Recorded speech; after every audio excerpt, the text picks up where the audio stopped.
Hello and welcome to Intuitive Clarifications with Natasha. I'm so grateful to be here. And Regan Forston is here. And thank you, Hello. Paula, for being here, and Veronica for being here, and anybody else who's coming in. I just know that you've just been talking here.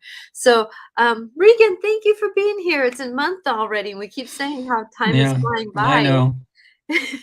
Yeah. Every So, time we say this, but I think that's how I'm judging how time is going so fast is by being on your show once a month, and about how long it seems to me. It's hard to even say because it seems like it was like a week ago I talked to you maybe, and a month's gone by already. And I think of all the things that I did this last month and man, and I guess we're going to talk about that today because it is like everything is speeding up. Like we're being required to do so many things, and it seems like in such a short time. Like the mhm. days just zip by. They So do. And that's the thing is that I know that, because we just went through the new moon with the eclipse. We're going to be heading into another eclipse here with the next full moon here in March, which is going to be coinciding with the Mercury in retrograde. Plus, we've got other things that are happening. And I know there's the 20th here is set up for something big, energetically. And then we have the 17th that was with the Chinese New Year, and the fire horse came in. And I know yeah, for me, I had this vision seeing the fire horse come in that it was like two horses drawing a chariot coming from the sky on fire. so no, wait a minute. Back up. You saw this in a vision? And I saw this in a vision Hmm. where two horses drawing a chariot, and the horses weren't necessarily on fire, but the fire was coming from them, and the chariot was on fire, and it wasn't like burning up. It was just like Yeah, it was the and it's like there's been in through time where people have said there's these chariots coming down on fire, right? yeah. Uh-huh. Uh-huh. And it's like, but this is actually the horses that were on, everything was on fire. And I was like, wow, is that how things are coming in this year? It's like on this roaring, like here it's dropping down on us, and it's going to Yeah. pick us up on fire and say, if you want to go with me, even though Hmm. there's fire around me, if you're willing to get on that chariot and go, you're going to be going this year, Yeah. you know? I was thinking, maybe I said this last time, but I guess I've been thinking it a while.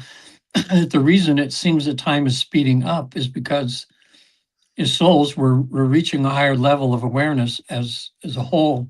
Hmm. And because there's no time and space ultimately in the real realms, Yeah. that we're getting closer to that. So we're starting to get that sense of that everything is now, Hmm. and we're having a hard time thinking of time because it's collapsing in a sense, or it's becoming more compressed to just the now. Yeah. That might, I don't know. I Well, mean, it sounds the only time that really is in the moment is the moment now. right exactly at this moment, right? Hmm. Exactly, because otherwise it's the past, it's the future, but there's no past and there's no future. It's the Yeah. moment now. And I know that for me, I've been really, like we were talking about, we were watching the Olympics last night. And I had this image of me sitting as a kid, we used to have this one TV that would roll from on the cart that would roll. You could turn it and put it in the front room and watch TV, or you can turn it and Uh-huh. watch it in the kitchen when we were cooking. And, it was like, and I just remember sitting on the floor in the kitchen watching these Olympics, with my parents. And I'm like going, boy, because the fire horse, aging myself here was the year I was born. So I'm actually circling back around doing these different things that are happening. And it's like, boy, me being a kid, that was what lifetime, you know? Yeah. Even though my body has aged, but yet what lifetime was that? And that's the thing that, talking about this cosmic reset we're in, because I know that, the eclipse is basically resetting the button. We can reset the button. But if you look at what Saturn going into Aries was about, that because Saturn is about the the resetting of our consciousness, resetting of our understanding as a human. It's that resetting, and it's going into Aries, which is Aries is the first sign of the zodiac, which is the new beginnings, the new understanding, the fire. Mhm. There's that fire. So we have the fire of Aries that's going to be setting up for the next 2 years. I'm not an astrologer, but yeah, listening to my astrologer, feeds that I get on, and then I listen to Janet Hickox, and she talks a lot about this kind of stuff too. That, it's like this cosmic reset that we're in right now is so huge. And then, talking about the fire horse is such an important year, because it's just coming after, which I know that it comes every 12 years. But if you look back 12 years ago, what were we going through? Right? Yeah, It's like, 2012, yeah. 2012, we were really in a big shift change, in 2012. And so, we were almost the 2 years before COVID. Was it? No, Yeah, it was, well, 2016, I guess. No, wait a minute, that 10, 12, yeah, so it'd be 2012, yeah. yeah. So, it's that moment where how do we, thank you for having a quick brain that way. It's like, how do we negotiate these things that, and, we can look back at what we were doing at that time. And, we've been basically going through these cosmic resets for a while, but there's just something pertinent about what the universe has talked about, how these specific 3 years, 2025, 26, and 27, are basically about stripping out the old and going into Yeah, the new. And like, I've been listening to some feeds about the Christ consciousness coming back, right, right? yeah, yeah, yeah. Is Jesus really coming back? And then it's like, I have this one guy that I like on TikTok, and he's like, about, what would you think about this Christ consciousness, and all these different things, and all, it's like, maybe he's not coming back, but maybe it's the inner work that we're doing. Well, maybe. Nah. It's like he kind of does a spoof on it. It's like, nah, that's not going to be. But that's the thing is I'm not talking about religion in the show, but it's like, we're coming back into this owning our own reality, right? We're owning into this own reality that we have Yeah, to walk into, that it's our own reality that we're truly responsible for. And like, I was talking to a teacher, and I said, "Boy, she knows a little bit about me, that I'm kind of wonky and the intuitive that I am." And I go, "Boy, you're just like, what you been doing for yourself? You're feeling better." She goes, my I don't give a F is not really giving an F anymore. yeah, I said, "Good job. That's called neutrality." yeah, It's like, care about the things you can care about, but not care about the things you don't care about. yeah, If it's a little thing, if somebody else is making a bunch of noise and it doesn't affect you, but it affects your friend, well, yeah, maybe care about it. But then at the same time, it's like, hey, friend, can you go take care of it? Because it's really bothering you. So it's something mhm, you need to work on. It's not my dance to work on. It's maybe your dance to work on. And so it's that little bit of giving a care, but yet not really caring. It's holding something without really thinking about what really, you care about it deeply, but yet at the same time, though, it's like, is it my care to care about? No, yeah, it's yours. So I'm going to give it back over to you, because it's your care to care about. And I'm just going to kind of sit here and witness how you deal with your care that you care about. You yeah. know, does that make sense? I hope that made sense. Well, yeah, I mean, neutrality seems like what I'm getting a lot too is that we're all striving to get to the neutral thing, especially with all the change going on right now. Your old self is trying to keep you tied to the old ways, and the new ways are coming in. And so there's a big, shakeup of shaking off the old, which can be pretty disrupting in people's lives right now.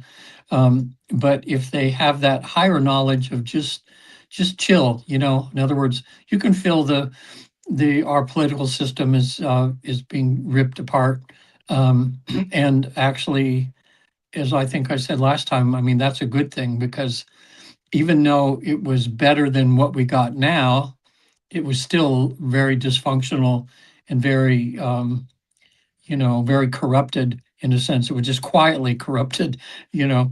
And so I think in this new consciousness we're going in now, we have to kind of get like the fathers of our country back when they did the Declaration of Independence, and they knew all this stuff was going to happen because they'd seen it in their lifetime, how how you know countries and governments were created and then they were destroyed, and from corruption and everything, too. So um, I think Trump is just really helping us, you know dismantle all of it.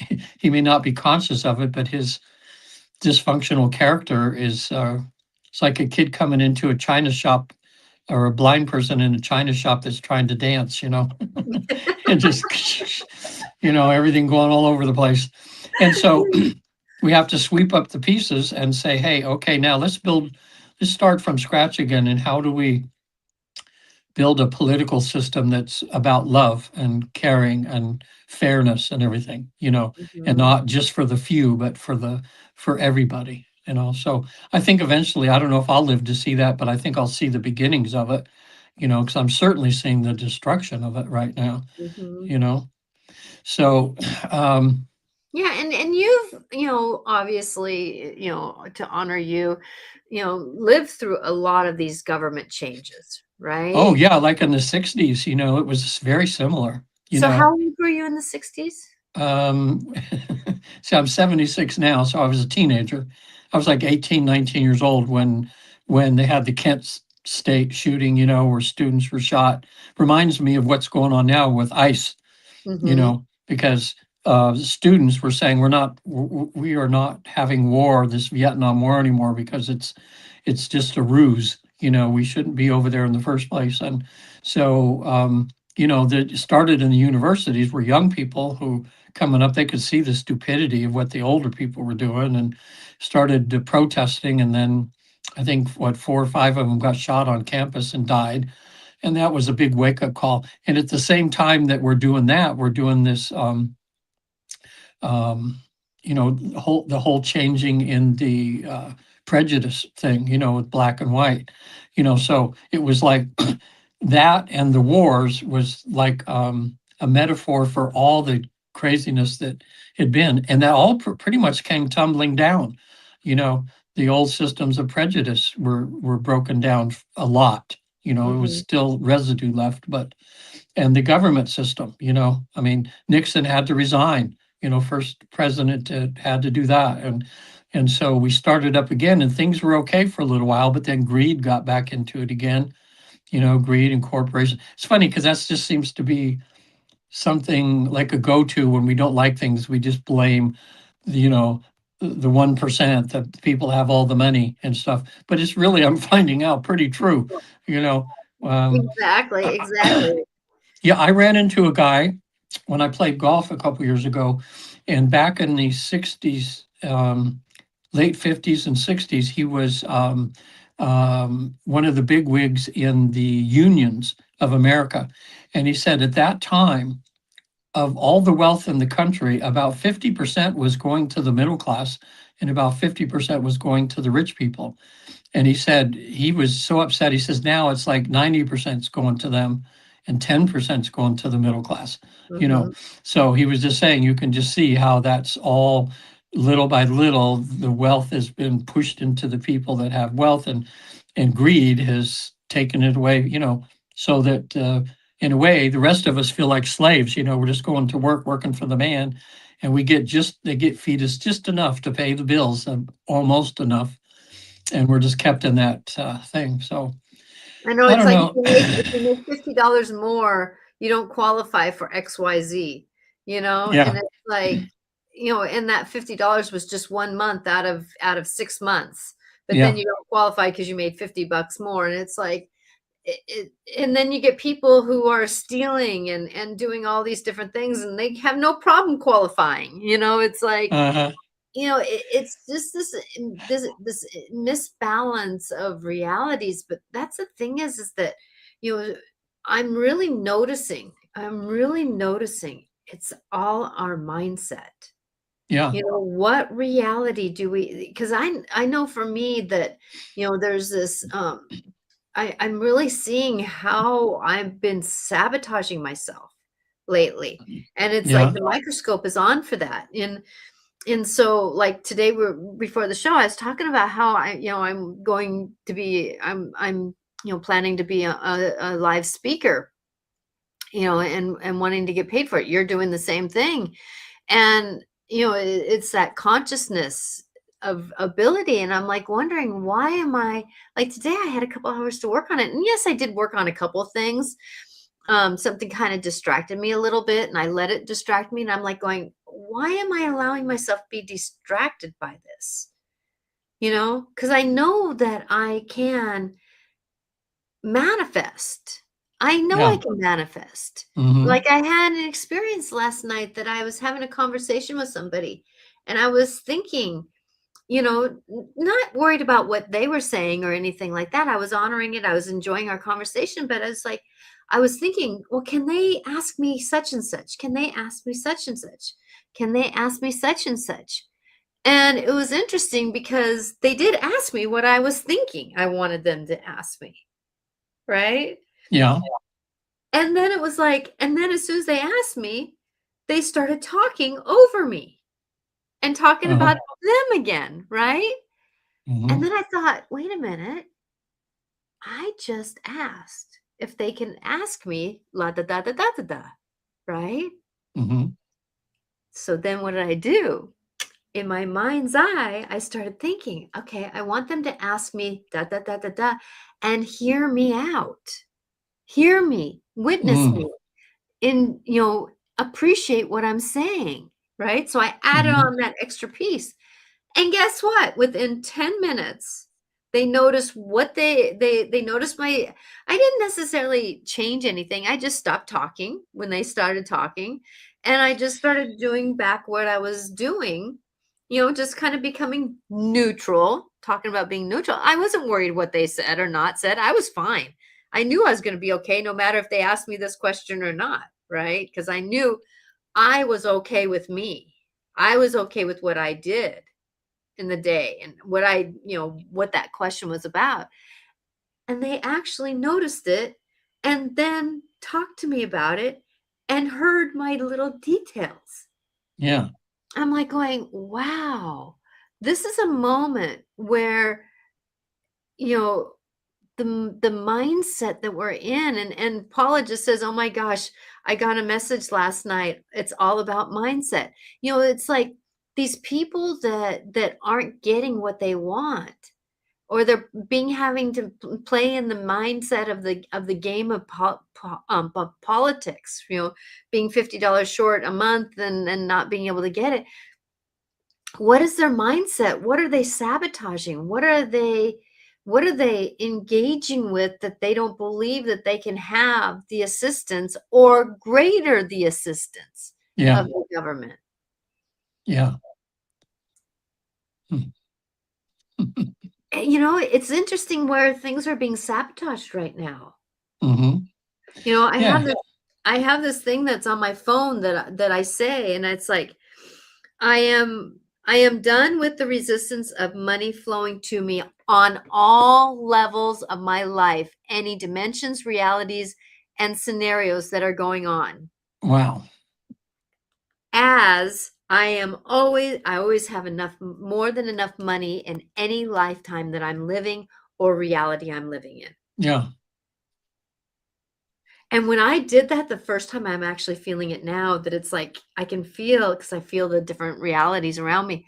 I'm actually feeling almost like these, like, how do I say it? It's almost like when somebody shatters ice off of something, like you shatter ice off of a frozen car, and it just kind of like crackles and then it falls down. I'm Uh-huh. almost feeling that shattering coming down.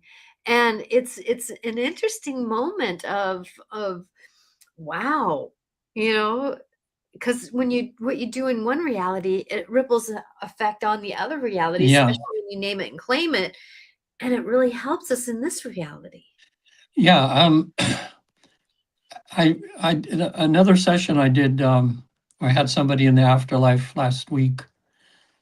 It was real interesting, and I keep pushing the boundaries over there and trying to understand this no time and space.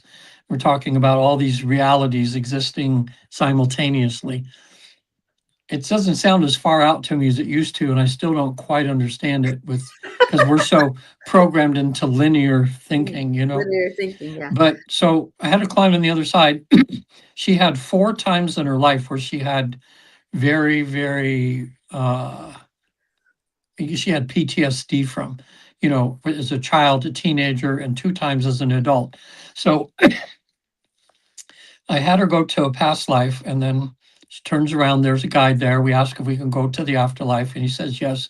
And I say, can she go to a place of rejuvenation? And they said, sure. And then so now she's at this, her place of rejuvenation was inside, it was like a big temple, and they had like these whirlpools of beautiful water. And they had a whirlpool, and then there was like like massage tables, kind of like where they would have beings that would come up and readjust you and everything. It was pretty cool. So I said to the guy, to her, to ask her guide, I said, we're starting to understand there's no time and space. So can we ask to show up at this place of rejuvenation? Your 6-year-old, your 14-year-old, your 30-something-year-old, and your 40-something-year-old, can they all come to be rejuvenated too? And the guide said, sure. So immediately she's there, and there's 4 of herselves and hers. So 5 of her that looked just real, you know. I mean, they were like they're simultaneous. Plus, she's looking on her left was the person who she was in the other lifetime. So that was 6 of her selves, you know, going to this place of rejuvenation at one time.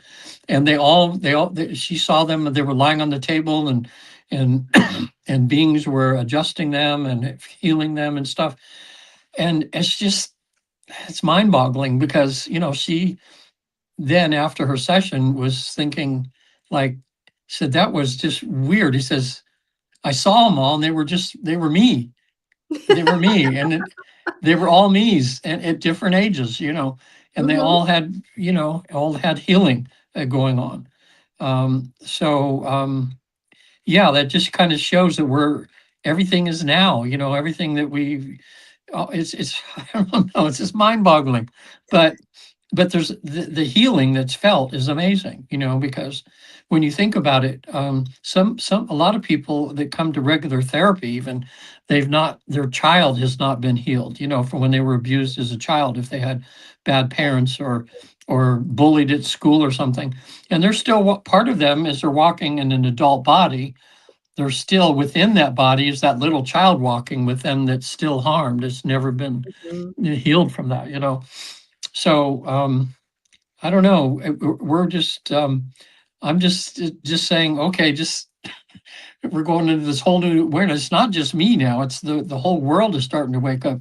When I think about this alien thing now that looks inevitable, what I heard the other day was that the government they just can't lie anymore. There's just too much. They're going to look totally stupid now because it's all out it's kind of out in the open now, and they're still trying to make up stories, you know. And so they have to get to the point where they start slowly letting us know that we've been lied to all these years.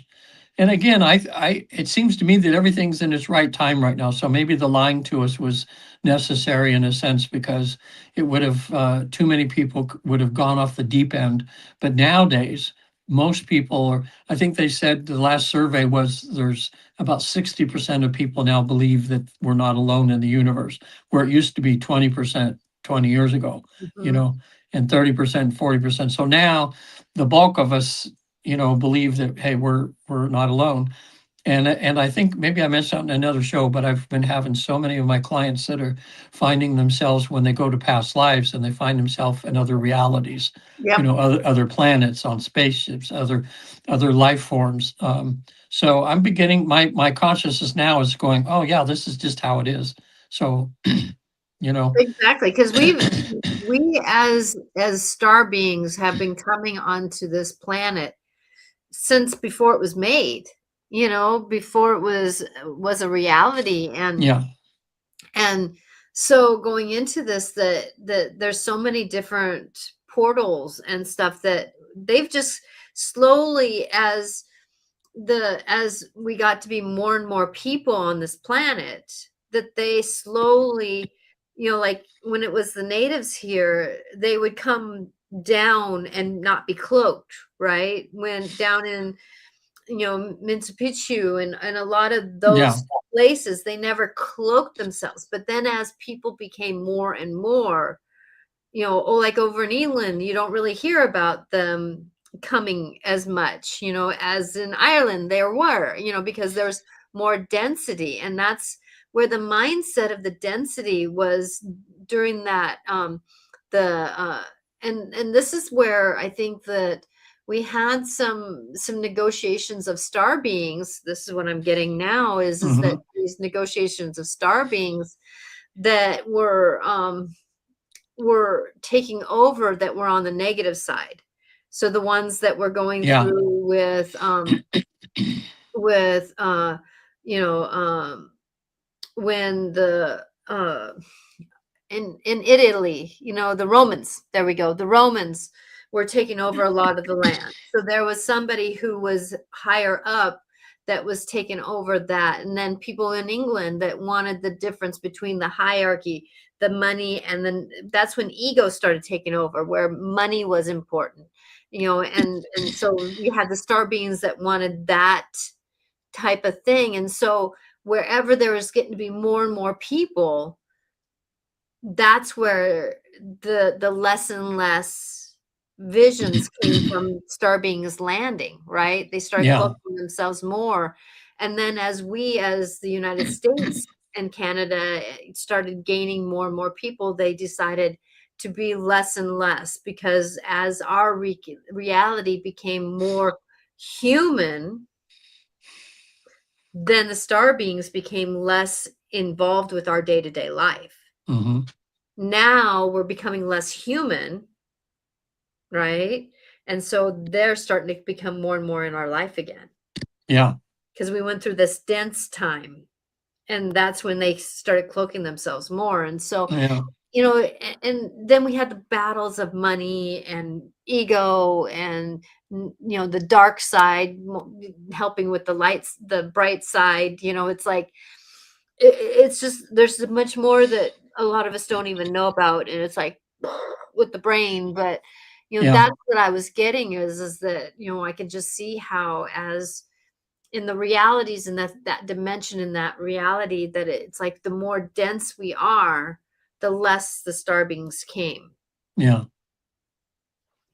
I'm finding out more and more too. That movie came out, The Matrix, years ago. Where we're all in some sort of simulated universe controlled by people in power, and that. And Hmm. Keanu Reeves or something was one that woke up to that. Well, it's really true. It's like, at least now it seems to me, anyway, for me, that I'm really waking up to this whole greater reality. Hmm. So what do we do with all that? I mean, Exactly. But that's that cosmic shift that we're going through right now, yeah, is this awakening into these understandings, that it doesn't matter really. I mean, it matters what the government does. Like the state of Washington here is starting to, pass a bunch of laws that they want more money from us, right? And I know California has kind of gone through that dance too, yeah, and it's like, and but I'm like, yeah, I'm calling the state saying I don't agree with this, right? I'm being one of the phone calls that calls mhm, the people, right? Because it does affect me. But at the same time, I'm sitting here going, but this is not my reality that I want to be in. mm, So, universe, if I'm not meant to be in that reality, then you got to give me the ability to work in that reality, because I'm still driving to the store. I'm still having to pay for groceries. I'm still having to negotiate this reality, but at the same time, I don't want to be in that reality. So yeah. we got to get compromising here, and so I'm Well, talking about the universe with it's that. been said, like, every decision we make during the day, in a sense, puts us in a different reality. You know, Mhm. in other words, if there's a billion Earths with a billion realities, And so if we choose to not be, go down the rabbit hole and hate and, all this government thing and wish Trump dead or, all this kind of stuff, if we just, we say, no, that's just not my reality. My reality is one where we have a good government and we trust each other and we're loving and kind beings, that everything around you will kind of fall into place. And so the world may be falling down around you, but you really won't be affected by it that much. Exactly. It's like being like the tornado's going around you and you're in the middle of the tornado, is it's all just going and you're just kind of watching everything spin around, but you're not being torn up in it, Mhm. that way. So because with all this going on, okay, so we have this awareness that we're just minuscule compared to reality, that there's someone said the other day, in our galaxy alone, there's 10,000 or 20,000 different um, sentient being, races and stuff going around, or even more than that could be. So, excuse me, Mhm. we have to wake up in the morning and do our job, be with our kids and stuff. And Mhm. so that the fact that we, excuse me, Mhm. the fact that we know that all that's there, though, it gives you kind of some peace in a way, because you realize, okay, they're just all out there and everything. We're just part of a bigger community. Maybe it's a little bit like the Europeans, and they didn't even know there was a place called United States, or our place before we called it that. And so here these people go across the ocean and they bring back these red-skinned people, and they've never seen them before. Mhm. It's in a way we're doing the same, so what? Now we have a bigger community. We know there's an Earth, and now we're just expanding that out, that we're just one of many. Exactly. So And when I, go yeah, ahead. go ahead. Well, when I went to the afterlife a second time, and I'm before the council, and I had the same council as the first time, and I asked them, I said, "What the heck? Why are you allowing us to help get people in trance, and they come and see Heaven 101 or whatever?" And they said, because of this, of the way everything is changing right now, they just want to prove to people three things. And that's that the afterlife is a real place. It's real. To prove to them that their life has meaning and purpose, that they're down here to learn something, like a school, and you Mhm. have a mission and purpose. And the third thing is they want people to know that they're never alone, because they meet their guardian angel or their guide, um, relatives that have passed on or watching over them, and they realize that they're not alone. So um, that awareness that they're having is all part of the bigger awareness that's happening, where we're realizing, we're just part of a galactic group, Mhm. you know, in that way. So you just have to wake up in the morning and just say, okay, there's all that's out there, but okay, what do I have to do to treat my family with respect and love today? What do I have to do to to lift the world up in some way instead of being negative? Um, and There again is part of that, it's not about becoming numb, but no, it's that neutrality that no matter what happens in my reality, I'll be okay. It's knowing that I love myself to know that I'll be okay. yeah, It's not that what I wanna deal with is here, like, there's sometimes where I'm having a disargument or a disagreement with my husband, I'm going, "This is not the reality I wish for." yeah, And I become more neutral to what's interaction, and I honor what he's going through, I honor what I'm going through. I don't it's not about becoming numb, but then I'm sitting there going, "But how do I change this?" By giving it love, by giving it support, by hearing it, by giving if it's becoming a you conversation, well, I'm not gonna necessarily own those you conversations, right? yeah, Well, you're mhm, doing this, you're doing that you, and it's like, well, yeah, I can maybe take on some of that because everything's a mirror, right? So I can take on a little bit of that understanding, but you're projecting a lot of your perceptions of that because yeah, you're hurt and being. So I'm going to say that this reality here, I'm done with it. I'm done with this story. Let's have a conversation. I'm done with the use, you know? And pretty soon when I start owning that, I start witnessing things are shifting. Maybe both of us stop talking, or, it's like, or I go and say, I love you, honey, but I got to be done. I'm done with this conversation for right now until we can Yeah. come back and talk about it differently. It's like I have boundaries around it, but it's like, how can you negotiate some of these things? It's about just giving yourself a chance to have good boundaries, even with your own mindset, Yeah. right? Hmm.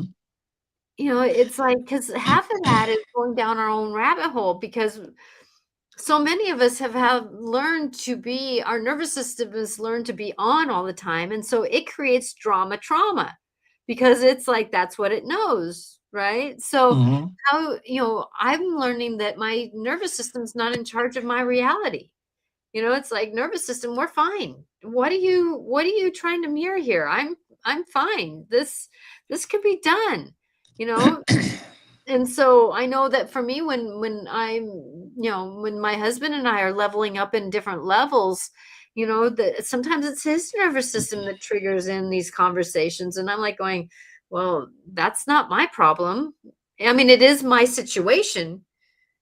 Do you hear the difference? It's like, it's my situation, but it's not my problem. Yeah.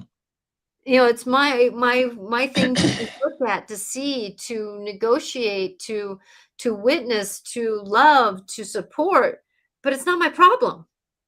Yeah. It's his problem, right? Yeah. Yeah. You know? Yeah. It's like Mhm. somebody driving down the street cutting you off. Is that your problem, or is it their problem? Right. Yeah. Yeah. Now I can honor them by stopping, by saying, "I hope you do a better job." "I hope your life goes better." It's like, but at the same time, though, it's not, that's not my problem. Now Yeah. what I take on will be my problem. Yeah. I think of that a lot, like with some of my good friends or relatives, and I know they're going through, their tough times right now. And my first thing is like me to feel like I have to be in their problem, and then I back off and I realize, no, that's what they signed up for. I don't need, they'll work it out. I don't need to add that to my plate, because it's, I'm just not supposed to be doing that. When I have people on the other side and they have, for instance, a lot of them have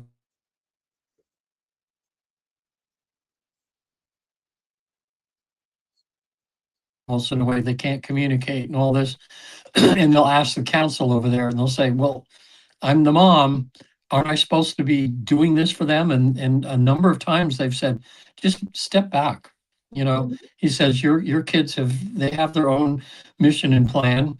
A lot of times they'll say to them, what you need to do is just listen to the kids, and then allow them to make their mistakes, allow them to go through what they signed up for. Um, and so, but moms, of course, they want to solve all the kids' problems. I mean, dads do too, but moms particularly, they just, it doesn't matter how old your child is, even if they're in their 30s or 40s, you still feel like the mom mhm, that you can't stand to see them going through their difficulties, and you want to you feel like you should be doing something when really you just have to just be there to support them, mhm. you know. Um, One thing, a thought came through my mind of something I heard an alien was channeling through someone I heard this week, and the alien said, "Well, we've been very patient with you Earthlings for a long time, not trying to interfere or anything like this." They said, "But get ready because the adults are coming." You know, you're down there. It's like kids fighting each other. And mom and dad have to separate them apart. They're saying, that and he was saying, so much of your planet, they're like kids fighting, and it's time the adults stepped in to separate them and to tell them to wake them up. So they just finally decided, okay, we're coming because it's important for you to advance as a civilization and to get this bigger picture that you're not alone, so that you can join, the rest of the world in a sense, that way. But I thought that was so funny the way he said the adults are coming, you know. Yeah. Well, what I got was that when my kids were young, and they would both say, "It wasn't me," and I said, "Well, the three of you." it wasn't me. And the both of you can sit in timeout until somebody says that it was me. Yeah. So I would have all three of them sit in timeout Yeah. until somebody said it was me. Or, you know, and then my kids never did something really bad, but it was just that time when they were like arguing about something, and it was like, just have a timeout. You know, it wasn't necessarily a timeout like you did wrong, but it was just, guys, have a timeout, take a breath, figure it out. But all of you guys can sit down and just think about it for a little Hmm. while, you know, because it was like somebody had to be the adult in the room and say, Yeah. basically, you know, it's like, this is a small thing, guys. Why Yeah. are we arguing about this small thing? But for a kid, you know, because we evolve, you know, when you're 1 2, you know, your world is, I need it now, right? Hmm. Because there's no timeline. And then you get into the 5 6, and then anything below 10, it's pretty selfish time, right? And then you become the teenager and you're learning that there's other things going on in the world. Your world's expanding, you're learning you've got friends, you know, and you're trying to figure out about you because you were just in the I scenario. Then you're in your 20s and you're expanding, you're getting more in the responsibility of the jobs and the reality around you. And do you want a family? Oh no, I'm not done being selfish yet. You know, it's like, and then you're in the Yeah. 30s. You know, it's like, you know, even the difference between me, you know, because I'll be 60 this year, you know, Wow. and you know, you being in your 70s, even that difference is a difference in ownership of self, right? Yeah. And you know, it's like, I know that I'm in a stage in my life that, you know, kind of goes with the theme of I don't really care anymore, you know? But at the same time though, I know it's part of this reality that we're in too, you know, that I really don't care. You know, it's like I care, I give love, I show care, but it's like, really, you know, it's like I have this situation that this person keeps talking about, these little things, but she's in her 20s, 30s, right? So it's these little stirring of the pot things are something that's important to her, and I'm trying to care about it. But it's Yeah. like, girl, what reality do you want? You Right. know? Are you going to keep thinking about these things? Because she's learning how to self love, right? So everything right now is mirroring all the times that she doesn't self love. You know, well, they're not looking at me, they're not talking to me, they're not doing this, they're pulling me into this court case, they're doing this and they're doing that. And it's like, honey, it's about looking, you're going to be fine no matter what. You know, it's that self love. So I can see that she's negotiating some of this story, you know, in her 30s, you know, late 20s and 30s, when I did it in my 40s and 50s. Yeah. Yeah. I think it is happening sooner, and I'm beginning to see in doing these life between life sessions a bit of a younger crowd now, like in their 40s and 30s, um, where in the last 10 years I've been doing this, most people have been in over 50, that do these sessions where they go to the afterlife and back. Yeah, it's nice to see that the younger group are far ahead of where I was. Of course, I was in college before I even knew anything about reincarnation, or that I even knew about Buddhism or anything, because I was sheltered in that Catholic upbringing all the way through high school. Mhm. But I needed that as a foundation for beginning of spiritual walk, to learn, just have some kind of um, I don't know, some kind of reference point for Mhm. things, by growing up Catholic. So um, I I would have really understood a lot more. And the Catholic is so full of rituals, but they never explained.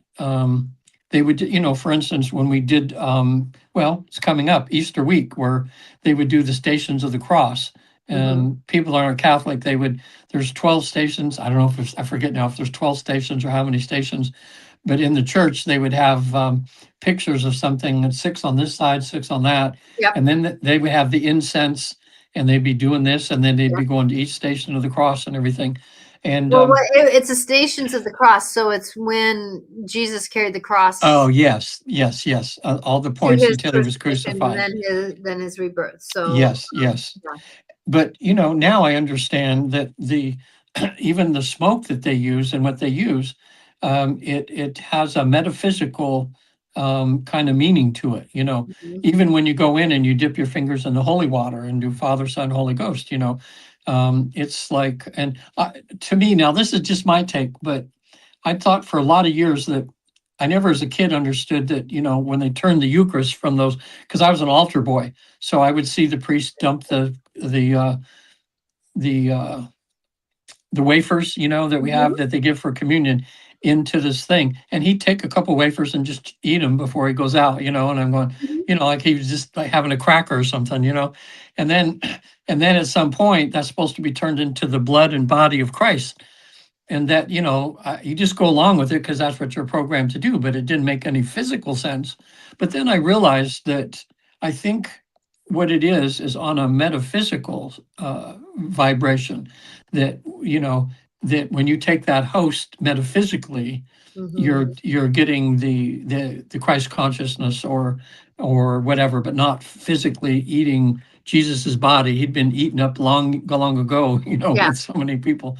So, but none of that's ever explained. So you just kind of go along with it and try to understand what the heck it is. Exactly, Uh, but that's that whole, you know, cosmic reset that we're going through is yeah, breaking down some of these, um, mindless belief systems. Like I grew up going to a Catholic school because it was closest to us, and it was the best thing that I could do because of the way that the busing was in Seattle at the time I was growing hmm up. And so it was just nice to do that. And, like the belief system that I was a sinner. I'm like, yeah, "Oh, no, I didn't go to bed when I was supposed to go. yeah, That's a sin? No, to me, and so that falsity, it's not necessarily that the religion is false, but how we take it on. yeah, How we've taken it on is part of this reset that we're going through. How do we and it's not even about religions. It's about those self-beliefs that, that I was the dummy of the family. yeah, That reset, a cosmic reset of I was the black sheep of the family. Nobody's the black sheep of the family. You just had a uniqueness that you walked through your life. yeah. You just were the one that decided not to be part of the family's story, right? hmm hmm And because the one that was the black sheep is actually the freer one of the family compared to the ones that had to toe I the know. line of the I family. would I would prefer to be. I was that way too. I mean, my family. I was the one that was more new agey once we got into adulthood, and everybody else. My other brothers sisters, all of them left Catholicism, but they went to more Pentecostal or Mhm. Baptist, that sort of thing. Um, and they still are, and they're living, they're just good examples of what Christ taught, that way. Before I forget too, anybody watching this, if you can watch it or when it comes out, I saw at a film festival and when I was in Palm Springs last month, and Mhm. it's called Altar Boys. And it's a foreign film, but it is really good. And it's about these altar boys, um, and they're trying to do what Jesus taught. If they read part of the Bible about being kind, about helping the poor, and they witness one of the priests from another parish that's coming in to talk, and he's stealing money that's supposed to be going to the poor. So they don't know. They know they can't confront him because they're just kids, right? Yeah. So they're trying to figure out, how can we get this money to the poor instead of him stealing it every week?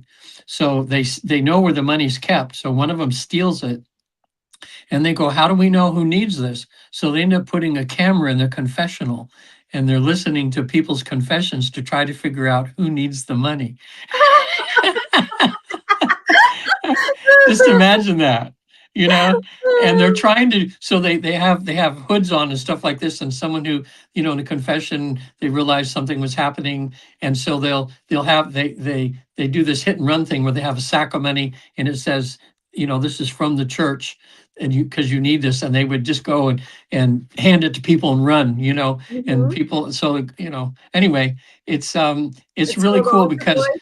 Yeah, Altar Boys, and it's very heartfelt, good movie about kids trying to do the right thing, Mhm. that way. But you just think of that, if boy, if all of a sudden all these kids and all these kids are watching everybody, they're confessing their sins, and it's really humbling because people realize, we're all sinners, we all do things, and if it, so anyway, it was a good coming of age kind of thing, called Altar Boys, that way. And especially if you grew up Catholic, it's a good one to watch, Yeah, exactly, exactly. Exactly. Well, I know so I'm hoping that through this conversation that we've had that you can kind of figure out what this cosmic reset is that it's like it's stretching and pulling conversations that we have with ourselves. It's Yes, it's not having us toe the line of the old story anymore. You right. know, it's that um it's like you were saying about the altar boys that they couldn't necessarily talk to the priest because then they would have been deemed bad kids, but they can kind of find a way through the back door.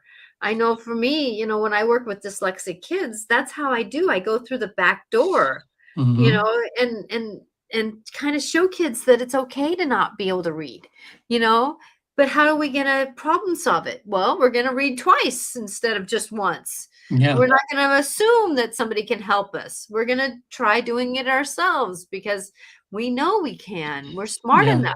We may not be smart in that direction, but we're smart enough to figure out how to get there, Yeah, right?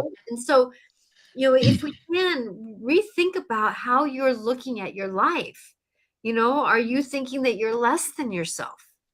yeah. No. Yeah, I would think my advice would be for people to get through this. It's advice I'm giving to myself here too, because I find myself doing this and it's helping me get through all this. Is that when we find ourselves listening to the news about something that's happening politically and we start feeling anger come up and we start getting thoughts of prejudice, or we start getting judging people and all that, all of a sudden look at yourself and go, wait a minute, I'm starting to do the things I'm accusing all of them of doing. Mhm. And do I want to do that? Or do I want to try to take a more neutral position, maybe pray a little bit, and then work on myself? Like, what can I do so that my prejudices get healed? What can I do? If I feel anger, or do I feel happy when I'm still dealing with this too. Like something will happen with Trump, and all of a sudden the court pushes down one of his things, and I Mhm. go, yes, good, they're getting him, or having the thought that he's going to get payback or something. It's not my job to do that. I just have to kind of watch it not add to the craziness, and if I have a chance to make something better, then to do it. But if it's Mhm. beyond my control, I need to just be going neutral down the river, watching the Mhm. fighting on both sides, and thinking, okay, what can I learn from this? And um, What is this mirroring in my life that I need to yeah, look at? And I'm right, noticing that some of these mirrorings aren't necessarily very visible moments. They're like, because it's like, talking to somebody who is very, like, um, childish in their action. Like I've had a couple conversations with people, and I'm like going, boy, that's their 8-year-old talking, right? So what 8-year-old part of me is unhealed? yeah, What 8-year-old negotiation that I'm negotiating in? And sometimes it takes a moment to really think back of what was I doing when I was 8 years old? Oh, yeah, that's what was happening. Oh, I was on the football field and they weren't looking at me. They didn't think I could play because I was a girl. Oh, okay. Because I was being yeah, bullied. Oh, okay. So this part of me is, you know what I mean? It's like, so start really looking at ask the questions. Why is that in my life? What is it trying to show me? What is it mirroring to stir in me? Oh, is it stirring insecurities? Is it stirring um, lack of motivation? Is it stirring up a sabotage, little sabotage, hmm, right? And then think about what can you do about it? Oh, well, I love you and you're okay. Having those different languages around it can be really helpful. What are some of the yeah. tools that you do when you're working with some of these old stories that pop up? Well, just kind of like what you said, just get people to be mindful, to get them to look at the bigger picture of things, that especially when it comes to the roadblocks we find in our life or the hard times, is to start, is you have this roadblock or this difficult thing, or you start feeling helpless, is to say, okay, if I didn't feel helpless, how would I look at this and what's this trying to teach me? Or how am I going to grow through going through this experience? So many of my clients, when they ask over there before the council, like, why did I have a father that was so like a military sergeant and never loved me, or never held me, never told me, never saw any signs of love from him, that sort of thing. And then they find out over there that their father agreed to play that role in their life, Mhm. to come down as that kind of character to teach them certain things. And when they look at it that way, like a client of mine came, there's one of, maybe I told this before, I don't remember, but anyway, I'll do it quick. She's one of four kids in the family. Nobody liked their mom, and the mom has Alzheimer's. So the younger ones told the older one, well, you're the oldest, you're stuck with her, And so she was looking at it like that, like she's taking care of her mom with dementia, with Mhm. Alzheimer's, and she's just hating it. Her mom's more difficult than ever, whatever. She gets to the other side, she talks to her mom's higher self. We all have our higher selves there and our lower selves here. And the mom up there just smiled at her and said, daughter, I'm teaching you a lot. I'm not going to die for a while because you need to learn to forgive me for being that kind of mom. You need to learn patience. She says, I'm teaching you so many things. So just hang in there with me. So when she came back from that after talking to her mom's higher self, she said it changed, just completely changed. She just realized, and let me appreciate my mom for what she's teaching me, rather than for me like, oh God, why did I get stuck with her? Yep. Kind of thing, kind of thing. So Well, it changes that whole aspect changes you from victimhood yeah, into proactiveness. Like, if I'm having a disagreement with my husband, I'm saying thank you for putting this in my life so I can learn what I'm meant to learn, and I'm done with this reality. yeah. Show me what I'm supposed to learn from this so that I can be done with this reality. I forget the I love exact, him. I love yeah. you. It's like it's that moment. I forget the exact quote, but it was from a famous person. And it said, difficulties are a for sure thing. Suffering is optional, Mm-hmm. because we choose, because I have some of my clients, even women that have been had very much difficulty in their life with abuse and things, and they're totally. I had one when she got to the other side, she had conversations with her perpetrators. She went up and hugged them, you know, and said, look, I forgive you, blah, blah, blah, blah, Or I've had others that were still hanging on to that, like, oh, if I see him on the other side, I want to punch the crap out of him, Mm-hmm. whatever, kind of thing. But same thing happened to him, but they chose, the one chose to go the way of love, and the other ones were stuck still in the anger and resentment and everything. And then Um, what did what were they struggling with in their bodies with that? Well, it's interesting because the ones that were, oh, I can just picture it now.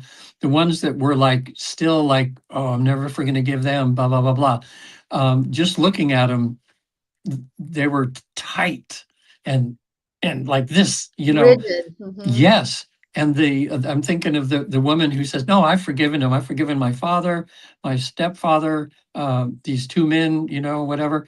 And she says, no, we're okay. One of them, I have her permission to, even if I wanted to say her name and everything, but I don't need to do that for this thing. It was 2 weeks ago. And I just smile every time. She just uplifted me.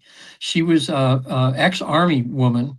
She's like in her late 30s now. She was in the army for a lot of years. She was attacked and abused by two servicemen over there. One of them went to Wow. trial and stuff over there. But she was a substance abuser for 15 years, even while in the military and everything. And a lot of the people in the military she's with her were all doing drugs and things. She kept those the things always on her in her purse, where if someone overdoses, you give them that Mm-hmm. shot and brings it back. She said she saved 40 other servicemen's lives Wow. over the time because they were deep into drugs, her and her husband. She tried to save her husband. He 2 times it had happened while he overdosed and she did this thing. Well, this third time now, he had been in jail. He got out of the military, but he got in jail for drugs. He got out, and the first night he was back, an old friend came over, gave him some drugs, had fentanyl in it.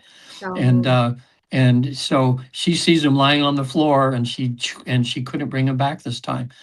That was her, that's what it, all that caused her to wake up finally. And she goes, what am I doing? She got clean. She's been clean now for a long time. She's helping other people to get clean. mhm. And she wants to become a speaker on this to help other people that are, with drugs. She says, Regan, you can let everybody know my story and just show them how you can go from 15 years of drug abuse and saving people and losing her husband all because of drugs, and how she woke up spiritually. So she was I'm thinking of seeing her in my mind now, the beauty of her, this awakening, this beautiful soul now, and And- she's on a mission to help others now. exactly. And that's the thing is it's not forgiveness doesn't mean that it's all right. But it means I'm bigger than that moment. I'm Yes, bigger than I'm I'm bigger better than than that that moment. moment. I am more loving than that moment. I'm more Good way to beyond put that it. moment. It's doesn't have control over me anymore. Yes. It's not in charge of me anymore. I'm in Yeah. charge of it. You know, Mhm. it's a compromise. It's a passion for self. And when we get into those passions and self, that's the neutrality that I'm talking about. That when things don't have power over us anymore, that we have neutrality with it, that our body and our nervous system just says, oh, okay, that, oh, okay, we've got Yeah. this. And that, it's like, the difference in our bodies, we have less heart problems, we have less headaches, we have less liver problems and gallbladder problems and back problems and shoulder problems. And I know my husband's shoulder is releasing. He's not in pain as much. Not that the trauma drama, because he crashed in a bike one time and really screwed up his shoulder. It's not that that injury is any less, but he's less stressed and less anxious and less demanding of it because it's not in control of him or that emotion that is attached to that shoulder. Yeah. He's now negotiating that, like I told him the other night, is your anxiety in charge of your inventory, or are you in charge of your inventory? Yeah. And he goes, oh, you're right. Right. And so that whole setback, that whole set into who we are, that's part of this cosmic reset Yeah. that we're in. And it's about loving ourselves more than the situations that we're in. Yeah. Oh, and by the way, too, anybody listening or listen to this in the future too, my client has given me permission to anybody wants to see her session. I can send them a copy of her being in the afterlife and her going through all this healing and everything that happened. She says if that'll help somebody, just to see what I went through and how I got healed and how I had this experience on the other side to help her to move forward. She said, feel free to send them Okay. copy of her Well, session. maybe I can have her on my show. Oh my gosh, she would love that. Yes. Yes, yes, yes. Well, Um, good. she would be great. She would be great. And I think Well, it would make her feel good because she wants to start this journey of talking about this and about her healing and everything. I'm a great So, practice place. oh, you would love her. She's great, that Good, good, way. good, good, good.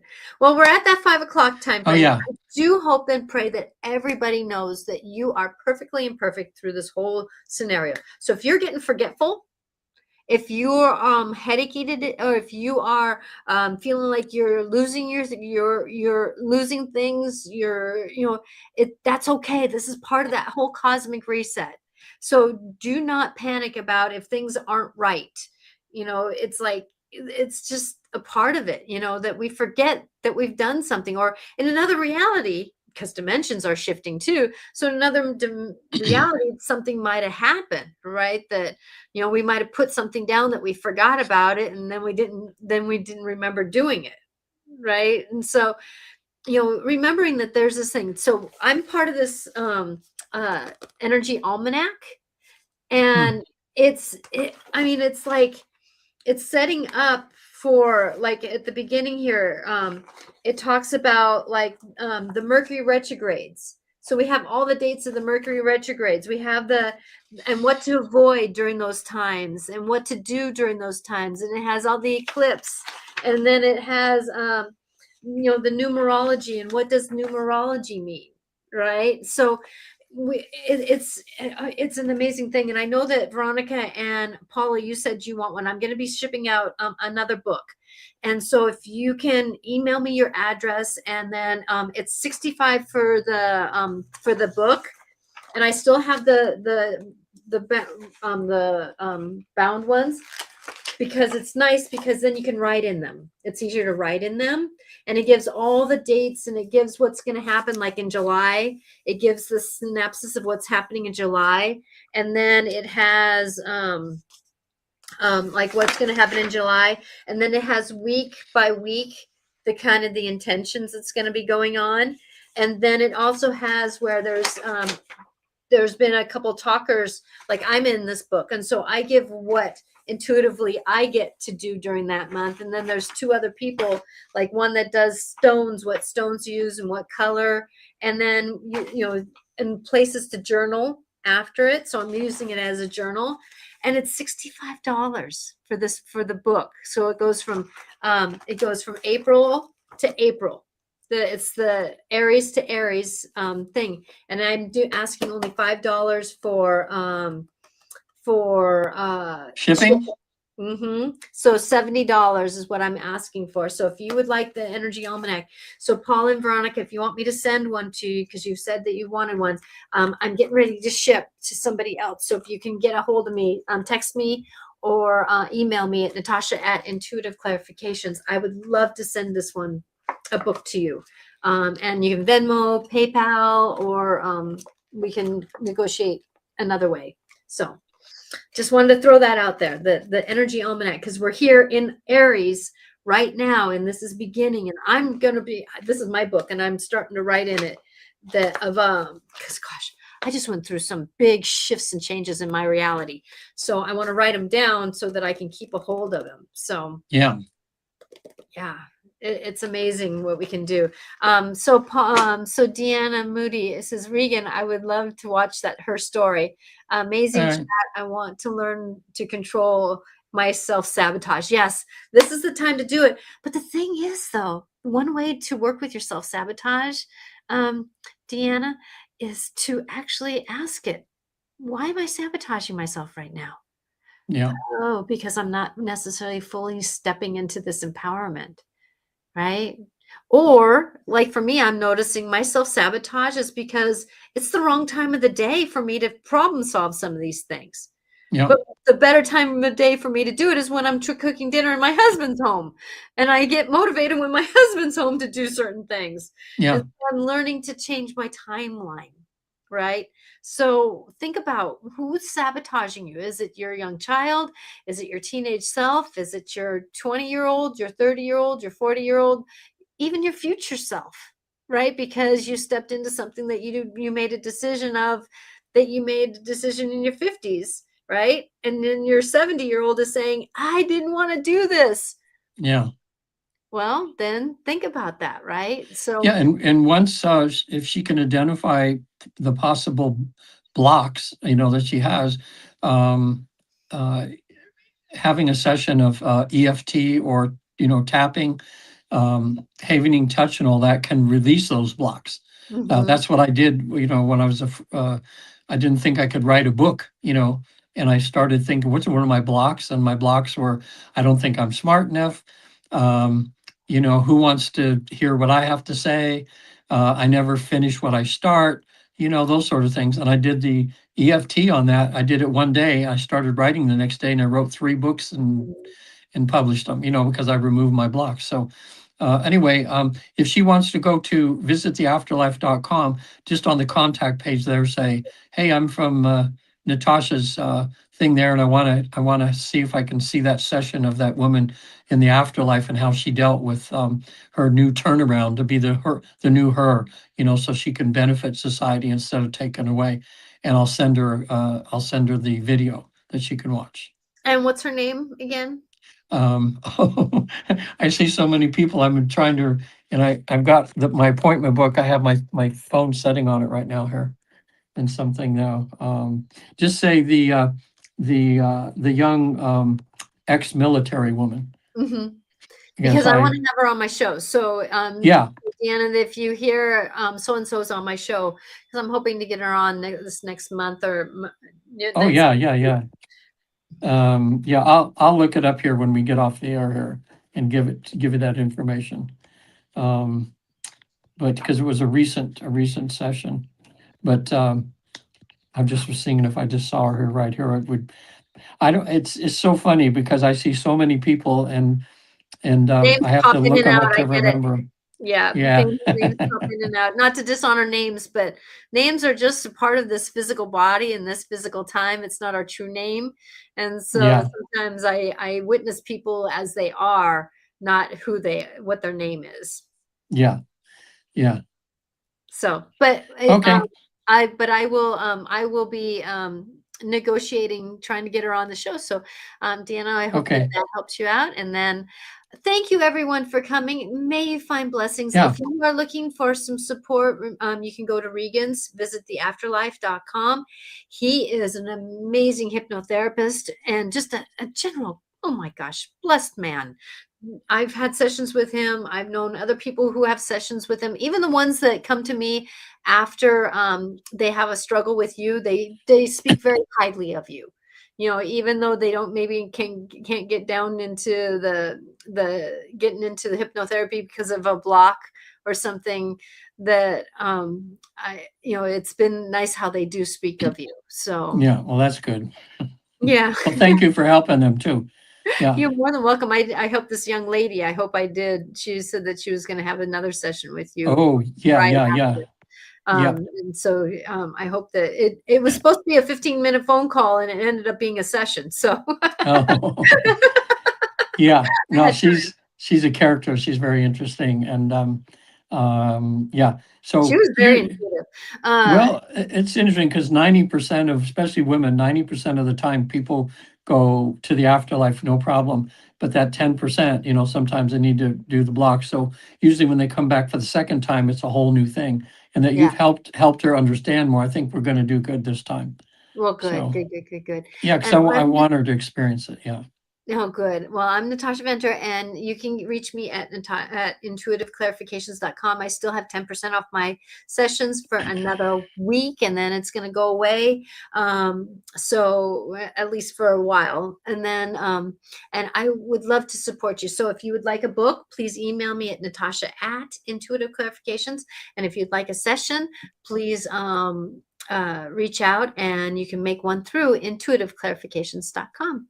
And I hope my little videos that I have through my social media, Natasha Venter IC, through everything but Facebook, is supported to you, because I just love to give grace where I can. And on YouTube here, they're in my shorts more and more because of the time that they're in. So if you look on my short sessions, I'm putting them in the different themes on my YouTube channel. But I just want everybody to know that you are so loved. And please remember, if you are going through this cosmic reset, take care of yourself. If you need to take a nap, take a nap. If you need to get up and clean the whole house, clean the house. I know a lot of people are going through their garages lately. They're having a reset of cleaning out things, but that's that Aries energy. We've had this whole month of like December through this energy now where we've been thinking, boy, I want to clean out the garage. Boy, I want to do that paperwork. Boy, I want to do this. Now it's like, oh, now I have the energy to do it. So take hold of this energy and remember to take care of yourself while doing this. Regan, thank you for being here with me. And thank you again. And we'll see each other in March. It'll be right around my anniversary. I will be married 35. No, wow. It was 2091, 1991. So it's 34 years, 35 years that I was married now. Wow. So It's been a walk. It's been a walk. Yeah. So blessings, everybody. All And right. remember, if you believe you can have magic, you can. Bye now. See you next time.